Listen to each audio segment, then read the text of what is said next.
By 1960, the rock and roll fad was only 5 years old, and already they were trying to sanitize by removing the sex and the grit. One other musical form that was exploding during this time was folk music, and artists like Joan Baez, Bob Dylan, and Peter, Paul, and Mary started to build on what the Kingston Trio had started.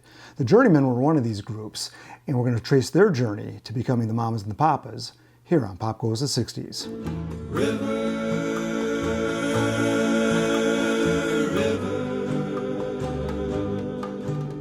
She come down, sometimes I don't know what to do. No one to talk my troubles to. You can hear the whistle blow 100 miles away. I said to hear your banjo play, I'd follow you 10,000 miles to hear your banjo play. Hey, Mr. Tambourine Man, play a song for me. Just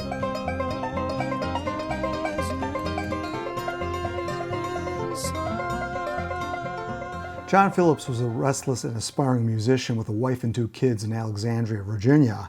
And along with 3 friends, he started a band called The Abstracts, and they were a vocal group. And not long after that, as they got better, they formed into the group The Smoothies. And the Smoothies were a pop vocal band consisting of John Phillips, Scott McKenzie, Bill Cleary, and Mike Baran. Tell her I'm a lonely boy, looking for a new love too, looking for a new love too. You can last or you're gonna end up in jail. Ride, ride, ride, guns are made. John Phillips was the leader of the group, and he penned both sides of that single. One side was kind of a pop song, the other side was more of a folk song. And he had a friend, Dick Weissman, who played banjo on Ride, Ride, Ride, while Eric Weisberg added mandolin to Lonely Boy and Pretty Girl. Now that single didn't do anything, and after a while he broke up the Smoothies and he started a folk group with Dick Weissman, the banjoist, and Scott McKenzie, a singer, and they called themselves the Journeymen. This group was an interesting mix of talents, with John Phillips learning the craft of songwriting and vocal arrangements, while Scott McKenzie was a first-class tenor vocalist. Now, Dick Weissman was kind of their secret weapon. He was the instrumental guy who brought some instrumental virtuosity to the group, which was a little bit unusual for folk trios in that time. And he played banjo, 12-string guitar, piano, and he also studied music at the New School in the Village. The group lived in the Village and spent 2 months getting their songs together before going out and peddling their wares. And when they did do that, they insisted upon doing live auditions instead of just sending a demo tape. The problem was nobody was interested in taking the time to listen to them live, except for MGM. Now, MGM realized that this was probably the best vocal and instrumental folk group that they had heard, but they didn't hear a hit amongst the offerings that they sang, and felt that their material was a little too artistic. They wisely signed with a talent agency called ITA, that's International Talent Agency, who also happened to represent the Kingston Trio. So they started getting gigs, and through that relationship, they started to talk to Capitol Records, who represented the Kingston Trio. And at the time, the Kingston Trio, who had had 3 or 4 years of just huge hits, and hits, by that I mean album sales, but there was some talk of them breaking up. So the Journeymen was seen as somewhat of an insurance policy in case the trio broke up. Capitol would still have a solid folk band on their roster. Once they signed with ITA, things started to move for them. They got a gig at Gertie's Folk City in the Village, and they were also getting some television appearances. So they were also continuing all their rehearsal and building up material so they could record an album. And at this time, they were each making about $125 a week, which in 1961 was really good money. By the end of 1961, the group had recorded an album for Capitol, and they also secured a booking at the Hungry Eye in San Francisco, one of the most prestigious folk clubs in the country. This month-long engagement was a slot opening for comedian Mort Saul, and this put the Journeymen in front of a very hip crowd. The early 60s saw a steady stream of up-and-coming performers coming through the Hungry Eye, like Glenn Yarborough, Woody Allen, Barbra Streisand, Jonathan Winters, Bill Cosby, Joan Rivers, and Dick Cavett, in addition to established performers like the Kingston Trio, Lenny Bruce and Vince Guaraldi. One person drawn to the hungry eye was 17-year-old Michelle Gilliam from Los Angeles, and she developed an eye for John Phillips. Now, Phillips had just moved his wife and two kids out to San Francisco, but Phillips could not resist the attention. In the fall of 1961, their first single was released along with their first album. You can hear the whistle blow 100 miles. Featuring the silky smooth vocals of Scott McKenzie, this song actually hit number 2 in Atlanta. Now, this was a song that was written by Hetty West, and she was kind of an up-and-coming folk performer, and this was kind of her signature song. And John Phillips did some rearranging with the melody. Gals across the river, my gals across the river, my gals across the river, won't you come over? River Come Down was a reworking of a Jamaican melody, and Dick Weissman and John Phillips wrote new lyrics for it. This is a song you might recognize. It was also released on Peter, Paul, Mary's first album, and it was called Bamboo. Now, I always thought that the Peter, Paul, and Mary album came out before this album, but this is the Journeymen's first album, and this came out late 1961, while Peter, Paul, and Mary's first album came out in 1962 in May. Now, that album also had a cover version of 500 Miles, so both of those songs were getting popular in folk circles. The Journeymen's first album is a pretty typical folk album with a mixture of folk and blues and old spirituals and even some pop, but the most impressive thing about it aren't really the covers, but the original material, like this one. Run, Maggie, run, Maggie, run. Wander through the meadows and chase the rising sun. Chase the rising sun, we'll chase the rising sun. One soft blow of the summer winds where Jamie lies. He don't have to fight again, and Sally, don't you cry. All right, let's have another look at this album here. I just love this album cover. I love the color, and I love the big Journeyman in type. You have a nice kind of a throwback wagon with a guy in a top hat here driving them around. The debut album of America's most exciting new folk singing group. Now, they were exciting at the time because Scott McKenzie had a great voice, for one. And Dick Weissman, as I called him earlier, the secret weapon, he brought his, not just his folk chops, but he was into bluegrass, blues, and jazz, mountain music. So he brought that into the group as well, giving them a special sound. And they call it her Pretty Peggy, oh.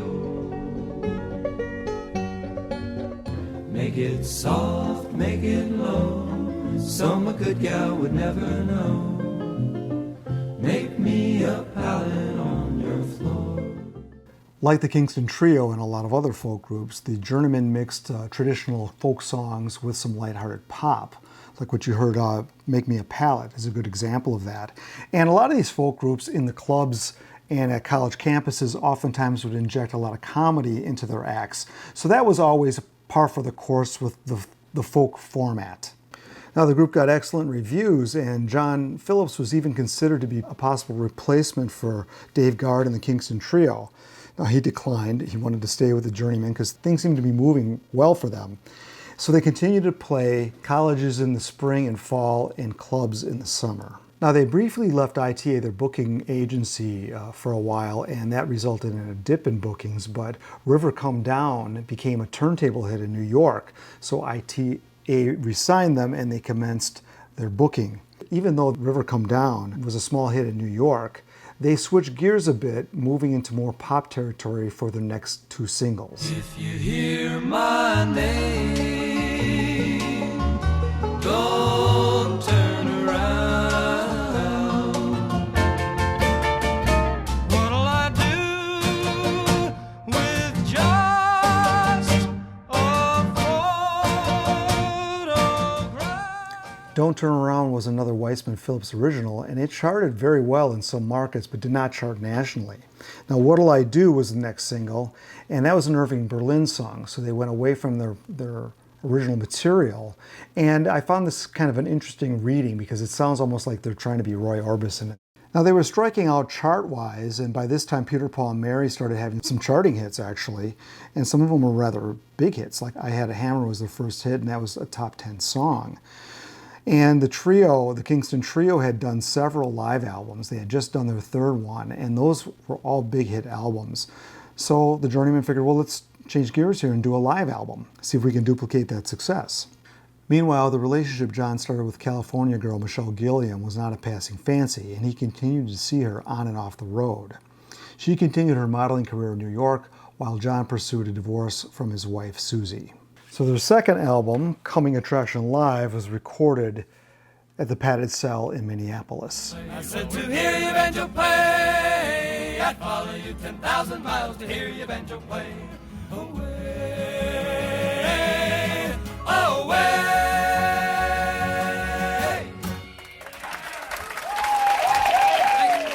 New Year's Eve 1962, John and Michelle got married, and when she wasn't traveling with the group, she would just be modeling in New York. Now, that was one bright spot in the band at this point, but as they continued to tour, Scott started to crack up. He was drinking a lot and taking amphetamine. He was starting to get paranoid, and the pressures of delivering as a lead vocalist just kind of got to him. He was kind of the star. He had to really hit those notes, and with what he was doing to his body, he was having a hard time delivering. So Coming Attraction Live is a pretty good live album, but it's nothing special, and it wasn't doing any better than the first album. So the albums weren't really bringing in the money that they hoped, and the live shows is what made them the money, so they couldn't really stop touring. So even though Scott was having a hard time performing on the road, they had to keep touring because they had to keep the money coming in. Monetary help came in the form of a deal they signed with Schlitz Beer, who signed them to do several jingles. And they got a bit of an advance to do that, so that helped quite a bit. But in addition to Scott's drug use, John Phillips started to increase his drug use, started to smoke more marijuana, and as a result, he missed a couple gigs, and Scott and Dick had to do shows as a duo. John Phillips started taking more uppers in order to kind of balance out the marijuana. And that started to cause problems in the band as well. Dick was also getting tired of the touring, and he didn't really care for the pop direction. He was a little bit more of a purist and felt they should stay in that direction. And all the success of Scott taking drugs and drinking, that started to take its toll on his vocal cords as nodes began to form, and he had to have some surgery to have them removed.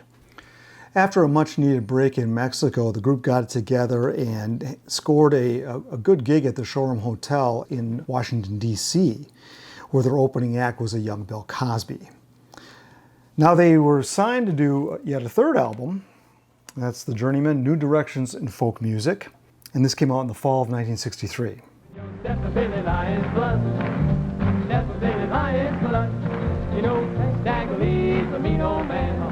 Everybody knows he shot Billy the Lion just to get his clothes. Way up Louisiana, Mexico is the place I belong in. Round the Bay of Mexico, the Scotch and the brandy too. One Quick Martini was another original by John Phillips. And even though they do have some more originals on this record, this title, New Directions in Folk Music, really is anything but. I mean, this album doesn't sound much different than what they had already done and what everybody else was doing. The one thing that was a bit new was that Dick Weissman had started to write more, and some of the top songs in this album are his compositions. Work on the Georgia Road gang, 90 days in the county jail. Someone to talk my troubles to.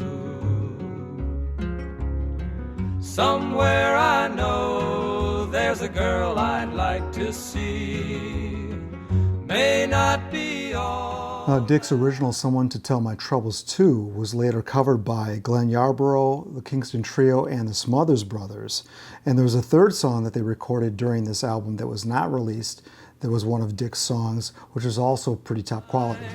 Well, I may be right, and I may be wrong, but you know you're gonna miss me when I'm gone, when I'm gone. I May Be Right was subsequently covered by the Shilohs, Every Mother's Son, and the Big Three. Now, the Big Three was a rival folk group featuring Cass Elliot. Oh yeah, I'd be with my darling tonight. Well, I may be right, and I may be wrong. With other bands covering Dick Weissman's songs, that was a good thing. And with Weissman elevating his songwriting, this was somewhat of a challenge to John Phillips, who was also a songwriter, and basically seen as the leader of the group because he handled the vocal arrangements. So that started to get frayed. You know, Dick started to tire of the road, and Scott and John were barely talking to each other at this point, and were using Dick as a go-between. So the band was really in trouble, and they just weren't having a good time performing like they used to.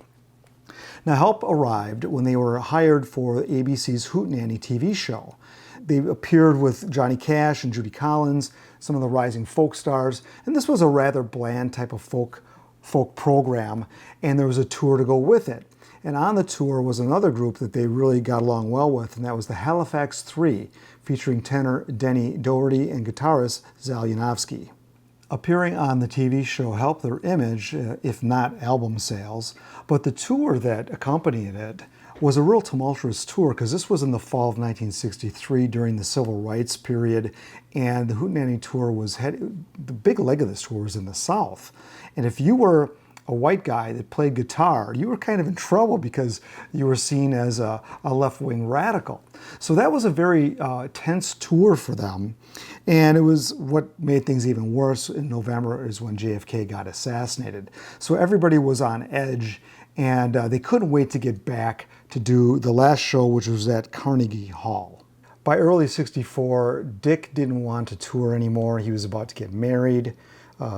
John and Michelle's marriage went through some troubles as well, and Scott was in therapy. So they ended up just folding up their tents and going home. And because one of the main things was by February of '64, the Beatles had hit and were on Sullivan, and that dealt a huge blow to folk music. In 3.5 years, the group had done 3 albums, but it only sold 20,000 copies total. So that's not a great deal for 3 albums over that period of time. And they decided to break up and call it quits. John wanted to keep going, and he knew that they had bookings through the rest of the year. So what he did is he was going to form a new group, and this gave him the opportunity to do something he wanted to do, and that was to bring Michelle into the group. The only problem was that Michelle didn't aspire to be a singer. She was making $500 a week modeling in New York, and she didn't want to give up that money. And she could sing, but she was not trained. But John said, "I'll teach you everything you need to know, and you can make more money singing than you can modeling." And that's when she said yes. So John added banjoist Marshall Brickman, and they became the new Journeymen. And this enabled them to honor the dates that they had from the old Journeymen. So they moved to Sausalito, enabling Michelle to take voice lessons from vocal coach Judy Davis. And it took Michelle some time to loosen up on stage, but with rehearsal and repeated appearances, she got her stage presence and really started to feel more comfortable on stage. And things started to fall in place for them. By Christmas of 1964, they had another series of dates at the Shoreham Hotel in DC. And though they had honed their act, John Phillips realized that to do this series of gigs, they really needed a class tenor. And neither him nor Marshall Brickman were really in the class of Scott McKenzie. So John contacted Denny Doherty, who he knew was done with the Halifax Three, to see if he could get him to fill in. With a voice as smooth as Scott McKenzie's, Denny was the perfect choice to join the group. Now, a lot of these folk groups, I've mentioned a lot of different performers and folk groups, and there's so much intertwining of these bands as they played and gigged together. Let me go over some of them with you. For example, the Halifax Three, Canadian group, 2 albums, and they were made up of Denny Doherty, Pat LaCroix, and Richard Byrne. And eventually they added Zal Yanofsky to accompany them on lead guitar. You know your mother is bound to die. All my trials more. Now, the Big Three was led by Cass Elliot, and she had a fantastic voice and was somewhat of a force of nature. Now, they had done 2 albums and several television appearances, and the 2 guys rounding out that band were singers-songwriters Tim Rose and Jim Hendrix. But I will name you the Fishermen Three, wink and blink and nod.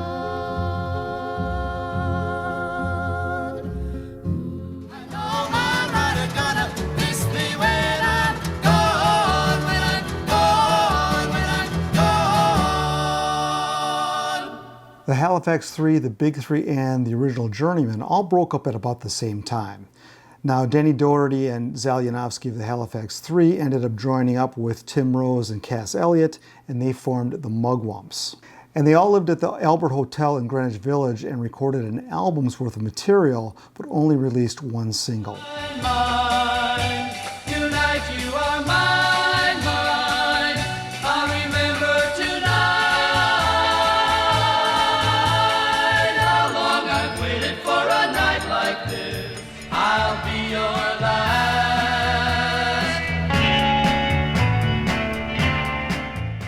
Other members to join the Mugwumps were John Sebastian on harmonica and drummer Art Stokes. And this was really an early version of folk rock, but these guys just were not ready. They just sounded like a ramshackle group of players, and they hadn't found the right people to work with yet. Now, Sebastian Yanofsky, of course, formed the Love and Spoonful, and during all this time, the Mugwumps were trying to get it together. The new Journeymen were also recording demos. Didn't mean to be unkind. That was the last thing on my mind.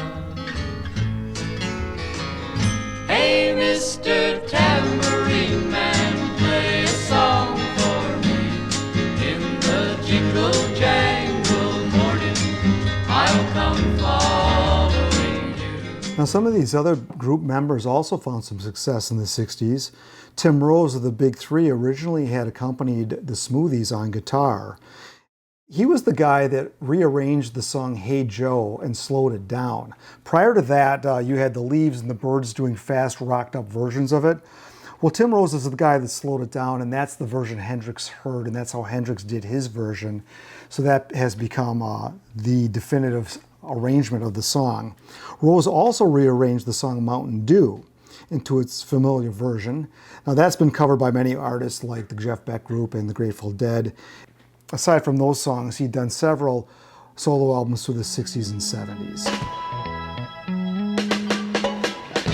I come from the country, but I ain't been back. I got on the Southern to find my fame and jack. The other member from the Big Three was Jim Hendrix, and he formed a group called the Lamp of Childhood in '66, kind of that psychedelic vibe, and he also wrote the hit song Summer Rain for Johnny Rivers. On top of that, he also wrote the theme song for the TV show Then Came Bronson.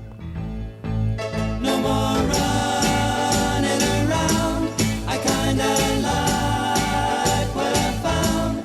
I'm staying home at night. Won't let her out of my sight. The original configuration of the new Journeymen wasn't really working out, and once they got Denny Doherty, he basically replaced Marshall Brickman. Brickman didn't really fit in very well, and he went on to be a writer for the Johnny Carson Show and Candid Camera, as well as Dick Cavett. But he's known mostly for his collaborations with Woody Allen, and he shared in his 1977 Academy Award for Annie Hall. He also wrote the book for the Broadway musical Jersey Boys, so he had a really illustrious career after he got out of the singing business. So the new Journeymen now consisted of John Phillips, Michelle Phillips, and Denny Doherty, and they were in New York trying to figure out their next move. Meanwhile, Denny had been trying to get John Phillips into the Beatles, and Phillips just wasn't ready. He just wouldn't have it. And Cass Elliot, who was a real good friend with Denny Doherty, she always wanted to meet John Phillips. So they arranged a meeting to get together with Cass, but not before Denny happened to score some liquid LSD. Now, this is in early 1965, and LSD was really only shared amongst some artists and musicians, at least on the street anyway. So it wasn't really widely known, and it was legal at the time. So they got some LSD and put together a night to meet Cass. Now everyone got acquainted talking about the folk scene, mutual friends, and the Beatles.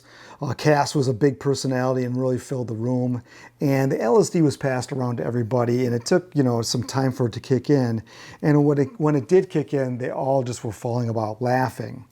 Now Denny took this opportunity to sit John down, who was in a state to listen to music, and he put on Meet the Beatles for John and made him listen to the whole thing several times through on acid. And when they were done with this, Denny basically explained to John that folk was dead.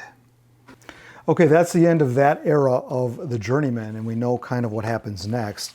These albums that I flashed up here, these are not that expensive to buy. I mean, they didn't sell a lot of them, but you can still find them. And if you like folk music, maybe not quite as good as the Modern Folk Quartet, and maybe a step down from Peter, Paul, and Mary, but some of the originals on here are right up there. I would suggest this compilation, The Very Best of the Journeymen. This is on Collectibles Records. This came out in, when did this come out? About 2001. So this has got 24 tracks on it. Another CD that you might want to check out if you're more of a completist, this is called The Magic Circle. So this compiles a bunch of songs by the Smoothies, which was the John Phillips group prior to the Journeymen, as well as the Mugwumps, some Mamas and Papas, and quite a lot of the new Journeymen demos are on here. This is called The Magic Circle. Also, the albums are available on CD in expanded versions as well. So there's a bunch of bonus tracks, some unreleased stuff. So if you're really into these guys, all that is available. The folk revival hit its high point in, I would say, the late 50s to the mid 60s. And I usually split that period into two parts. You have the earlier part, the late 50s with the Kingston Trio and the Limelighters and some of those groups. And then you have, starting with Dylan and Joan Baez and Fred Neil, the Modern Folk Quartet, Peter, Paul, and Mary, and the Journeymen in kind of that next wave. And that was the wave that kind of bridged that period to folk rock, because the folk roots are very important in American music. And that latter period, or that second half of those bands and those groups, were the more in line with the hippie movement and eventually the counterculture. Now, unfortunately, the Journeymen's work has often been overlooked. This is a time period when obviously the British invasion was happening, so it was a bad time to start a folk group, just as Paul Simon and Art Garfunkel. But the Journeymen often get overlooked because of John Phillips' work in the Mamas and the Papas, which has always overshadowed the Journeymen and the other very good folk groups that were around and coming up that were becoming singer-songwriters like Tim Rose, like Fred Neil. You had Peter, Paul, Mary, and of course you had Dylan. So the Journeymen kind of get lost in the shuffle, but as far as folk groups go, I always consider them to be a more serious group. Some very solid original songwriting, some good instrumentation, and a darn good tenor in Scott McKenzie. It's too bad that their work is overlooked, but it was a good apprenticeship for what was to come. And it will come on this channel as we go into how they formed into the Mamas and the Papas. We'll see that here on Pop Goes the 60s. John and Mitchie were getting kind